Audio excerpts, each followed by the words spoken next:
Everyone, welcome to exam express powered by PCS Manthan. आज 2 अप्रैल है और शुरू करते हैं आज के करंट अफेयर्स की न्यूज़। कल आप लोगों से मैंने एक क्वेश्चन पूछा था रिगार्डिंग बिम्स्टेक, काफ़ी सारे लोगों ने उसका आंसर किया है। इसी तरीके से जो भी वीडियो में आपसे पूछा जाता है, अगर आप उसका आंसर करते हैं तो वो आपको लॉन्गर पीरियड ऑफ टाइम के लिए वो याद रहेगा। सबसे पहले जो आज की न्यूज़ है वो है हमारी बाल मृत्यु दर 2024। ये यूनिसेफ की रिपोर्ट है। तो यूनिसेफ कोई रिपोर्ट लाता है तो वो हमारे एग्ज़ाम के पर्सपेक्टिव से इम्पॉर्टेंट भी हो जाती है। साथ ही साथ यहाँ पे जो डेटा दिया हुआ है इसे आप अपने मेंस के जो आंसर राइटिंग है वहाँ भी इसे कोट कर सकते हैं। तो इसमें बताया गया है कि 2000 के बाद 5 वर्ष से कम आयु के बच्चों की मृत्यु में 52% की गिरावट दर्ज की गई है। ये आप याद रखेंगे। स्टेटमेंट वाइज भी क्वेश्चन बन सकते हैं, जैसे कि अभी हाल के जो एग्ज़ाम्स हैं उसमें भी आपने देखा होगा कि ज़्यादा से ज़्यादा क्वेश्चन जो है वो स्टेटमेंट फॉर्म में आपसे पूछे जा रहे हैं। तो इसमें क्या बताया गया है कि 2023 में कुल बाल मृत्यु का लगभग 55%, पहले 28 दिनों का में रहता था, इसमें जो है जोखिम में कमी आई है। नेक्स्ट अगर हम न्यूज़ की तरफ पढ़ते हैं तो नेक्स्ट हमारी जो न्यूज़ है वो है ई स्पोर्ट्स कॉन्क्लेव 2025 का उद्घाटन हुआ है। ये किसने किया है ये पूछ लिया जाता है, तो ये हमारा निखिल खड़से ने किया है। कहाँ पे किया है? दिल्ली में किया है। और सबसे इम्पॉर्टेंट जो चीज़ होती है वो है हमारी थीम। अगर किसी कोई न्यूज़ है उसमें थीम भी है तो वो थीम हमारे एग्ज़ाम पर्सपेक्टिव से इम्पॉर्टेंट हो जाता है। थीम है forging the path to global leadership. तो ये आप ज़रूर याद रखिएगा कि ये ई स्पोर्ट्स कॉन्क्लेव है, कहाँ पे हुआ है? नई दिल्ली में हुआ है। और थीम इसकी क्या है? Forging the path to global leadership. Next जो हमारी न्यूज़ है वो है भारत में प्रोजेक्ट टाइगर के 52 वर्ष पूरे हुए हैं। तो प्रोजेक्ट टाइगर आया कब था? 1973 में आया था। 52 ईयर्स पूरे हुए हैं। तो ये हमारे जो भी अपकमिंग एग्ज़ाम है, चाहे वो यूपीएससी का एग्ज़ाम हो, यूपी पीसीएस का, आरओ का, या जो भी स्टेट पीसीएस एग्ज़ाम है उसके लिए इम्पॉर्टेंट हो जाता है। क्योंकि जब कोई ईयर होता है या लैंडमार्क कुछ पूरा होता है तो वो हमारे एग्ज़ाम में पूछा जाता है। तो यहाँ पे बाघ जनसंख्या में जो वृद्धि हुई है वो 2006 में 1411 थी, 2022 में 3682। तो विश्व के 75% जो जंगली बाघ हैं वो भारत में पाए जाते हैं। और ये कब आया था हमारा प्रोजेक्ट टाइगर? 1973 में आया था। तो इसे आप याद रखिएगा। देश में कुल कितने टाइगर रिजर्व हैं? 57 टाइगर रिजर्व है। नेक्स्ट जो हमारी न्यूज़ है वो है वंदना कटारिया, जो एक हॉकी प्लेयर है। इन्होंने हाल ही में संन्यास लिया है। तो ऐसे भी आपसे पूछ सकते हैं कि जो वंदना कटारिया हैं हाल ही में न्यूज़ में थी, किसके रिगार्डिंग है, कौन सा गेम वो खेलती थी? तो ये भी याद रखिएगा कि हॉकी से रिलेटेड है। और उन्होंने कुल अंतर्राष्ट्रीय 320 मैच खेले हैं। प्रथम अंतर्राष्ट्रीय मैच उन्होंने 2009 में खेला था। जो भी एडिशनल इन्फॉर्मेशन वो आपसे पूछी जा सकती है तो आप इसे याद रखिएगा। इन्हें अर्जुन पुरस्कार मिला है 2021 में और पद्मश्री मिला है 2022 में। तो इसे आप याद रखिएगा कि ये किससे रिलेटेड है? ये हमारी हॉकी से रिलेटेड है।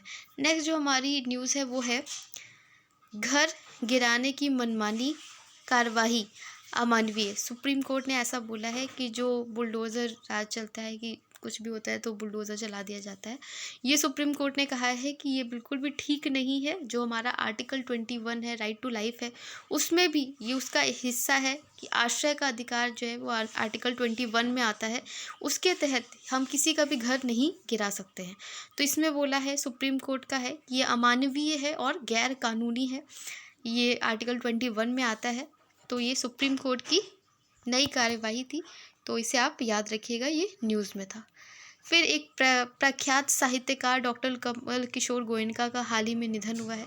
आपने देखा होगा 2000 जो हमारा आरओ का एग्ज़ाम था उसमें इससे रिलेटेड क्वेश्चन आए थे, निधन से रिलेटेड, और उसमें भी मैचिंग या आई थिंक सीक्वेंस में लगाना था। तो इस तरीके के भी क्वेश्चन दिख सकते हैं। तो एक थोड़ा सा आइडिया आप लेके चलिएगा। ऐसे क्वेश्चन पूछे जा सकते हैं कि किस मंथ में जो है डेथ हुई थी, वो भी क्रम में लगाने को था।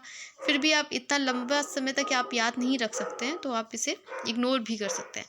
जो नेक्स्ट न्यूज़ है वो है हमारी देश के पहले सहकारी विश्वविद्यालय को संसद की मंजूरी मिली है।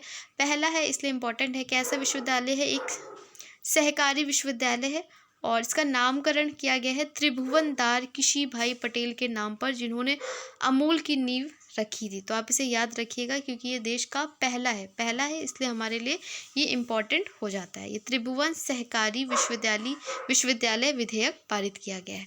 नेक्स्ट जो हमारी न्यूज़ है वो है भारत चिली समग्र आर्थिक साझेदारी समझौता CEPA पर सहमति की गई है। भारत और चिली के बीच समग्र आर्थिक साझेदारी समझौता पर सहमति बनी है और ये पेरू के बाद दूसरा बड़ा लैटिन अमेरिकी आर्थिक समझौता होगा।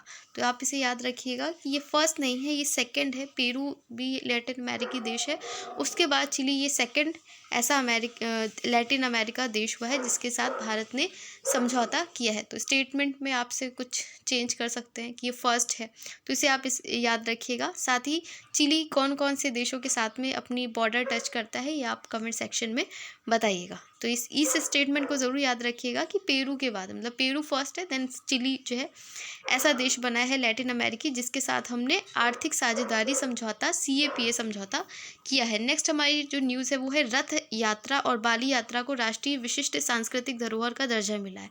किसके द्वारा किया गया है? संगीत नाटक अकादमी संस्कृति मंत्रालय के द्वारा किया गया है। आपसे पूछ सकते हैं, कन्फ्यूज़न करने के लिए आपको यूनेस्को भी दे सकते हैं, तो वो याद रखिएगा कि संस्कृति मंत्रालय ने किया है। रथ यात्रा और बाली यात्रा को राष्ट्रीय विशिष्ट सांस्कृतिक धरोहर का दर्जा मिला है। फिर है, और ये घोषणा किसने की है? श्री जगन्नाथ मंदिर प्रशासन के प्रस्ताव पर केंद्र सरकार ने इसको मंजूरी दी है। नेक्स्ट जो हमारी न्यूज़ है वो है इसरो को बड़ी उपलब्धि मिली है, बिजली गिरने की भविष्यवाणी संभव हुई है। और इससे क्या होगा कि जैसे बहुत सारी डेथ हो जाती थी, बहुत सारा इंफ्रास्ट्रक्चर का लॉस हो जाता था बिजली गिरने से, तो ये इसरो ने ये नई टेक्नोलॉजी डेवलप की है जिसमें पहले से ही चेतावनी दे दी जाएगी। 2.5 घंटे पहले, 2.5 घंटे पहले आपको सूचना मिल जाएगी कि ऐसा कुछ होने वाला है। और ये दीक्षा तकनीक है, इसे आप याद रखिएगा। इससे क्या होगा कि उपग्रहों के डेटा से बिजली गिरने की भविष्यवाणी की जा सकेगी। तो ये किसका है?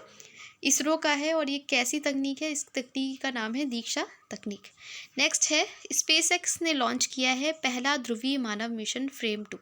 तो ये इम्पॉर्टेंट है, इसमें आपसे SpaceX की जगह नासा, इसरो, जाक्सा ये लिख सकते हैं, तो कंफ्यूज हो सकते हैं आप। तो ये याद रखिएगा कि SpaceX ने ये लॉन्च किया है फ्रेम 2 मिशन और इसमें रॉकेट फॉल्कन 9 है, अवधि 3 से 5 दिन है और फ्रेम 2 जो है वो 90 डिग्री झुकाव के साथ में है। तो अब से याद रखिएगा कि पहला ध्रुवीय क्रू मिशन है, पृथ्वी के उत्तरी और दक्षिणी ध्रुवों दोनों से ये गुजरेगा। और किसका है? ये SpaceX का है, तो आपसे याद रखिएगा। नेक्स्ट हमारी जो न्यूज़ है वो है संक्रामक रोगों के लिए पश्चिम बंगाल की टिहरी उन्मूलन पहल है।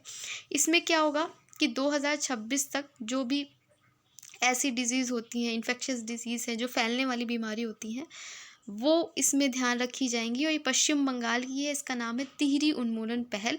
इसमें HIV, सिफिलिस, हेपेटाइटिस B, जो माँ से, जैसे माँ का जो प्लेसेंटा होता है उससे भी जो है इन्फेक्शन हो जाता है बच्चों को, तो उसके लिए ये शुरू की गई है।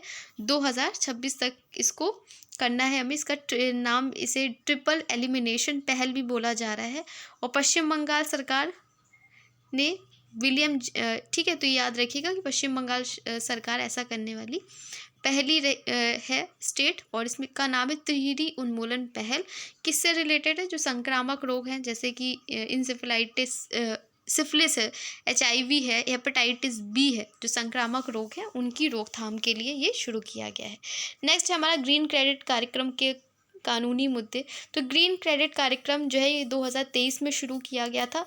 इससे क्या होगा कि ऐसी हमें चीज़ें करनी है जिससे हमारा जो ग्रीन एरिया है, कवर है, वो बढ़े। ये पहल वन क्षेत्र को बढ़ाने और संधारणीय प्रथाओं को, संधारणीय जो सस्टेनेबल है, जिन्हें हम लंबे समय तक यूज़ कर सकते हैं, उनके लिए शुरू किया गया है। और ये पर्यावरण मंत्रालय के द्वारा शुरू किया गया है। कब शुरू किया गया था? 2023 में।